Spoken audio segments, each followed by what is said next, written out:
Time now for a word about a good American being demonized despite being long dead. Saul Alinsky is not around to defend himself, but that hasn't kept Newt Gingrich from using his name to whip up the froth and frenzy of followers whose ignorance of the man is no deterrence to their eagerness, at Gingrich's behest, to tar and feather him posthumously. Here's how you slander someone who can't answer from the grave. If you believe as we do in the Declaration of Independence, and you think that's a better source than Saul Alinsky, welcome to the team. The president believes in a kind of Saul Alinsky radicalism which would lead to a secular European socialist model. But if you have a Reagan conservative versus a Saul Alinsky radical, it's a pretty easy debate. So clever, so insidious. The same tactic Newt Gingrich invoked with those radioactive words he used in the GOPAC memos to demonize his opponents.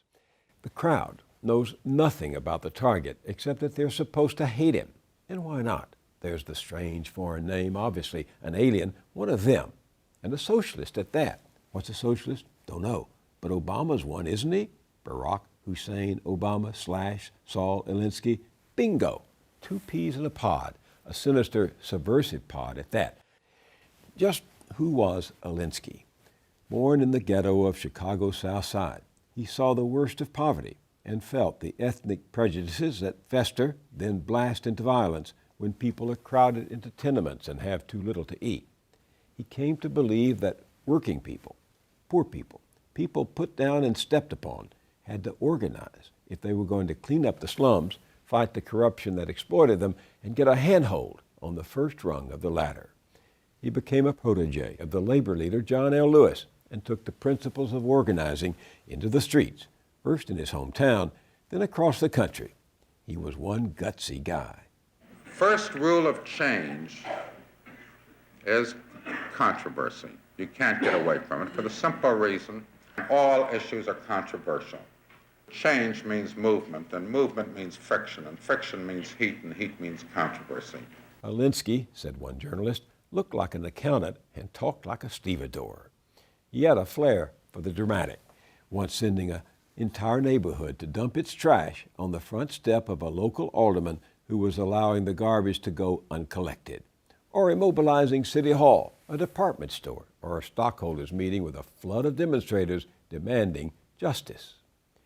Saul Alinsky was a self-professed radical. Just look at the titles of 2 of his books. But he wasn't a socialist or communist. He worked with them on behalf of social justice, just as he worked alongside the Catholic Archdiocese in Chicago. It was conscience they had in common, not ideology. Barack Obama was just a kid in Hawaii when Alinsky died, something you would expect a good historian to know. The two never met, although when Obama arrived on the south side of Chicago as a community organizer, some of his grassroots work with the poor was with an Alinsky-affiliated organization. But that's how it goes in the fight for basic human rights, and Alinsky's influence crops up all across the spectrum, even in the Tea Party. Get this, the one-time Republican majority leader in the House of Representatives, Dick Armey, whose Freedom Works organization helps bankroll the Tea Party, gives copies of Alinsky's rules for radicals to Tea Party leaders. Watch out, brother. You could be next on Newt's list. Although, curiously, in his fight against the wealthy Mitt Romney, Gingrich himself has stolen a page from Alinsky's populist playbook. Now, power has always gone into 2 areas, those who have money and those who have people. We have nothing but people. And we're going to have people power defeat money power in the next 6 months. Alinsky died suddenly in 1972.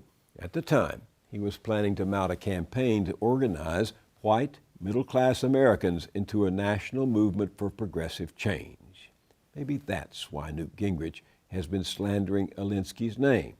Maybe he's afraid the very white folks he's been rousing to a frenzy will discover who Saul Alinsky really was, a patriot in a long line of patriots who scorned the malignant narcissism of duplicitous politicians and taught everyday Americans to think for themselves and to fight together for a better life. That's the American way, and any good historian would know it.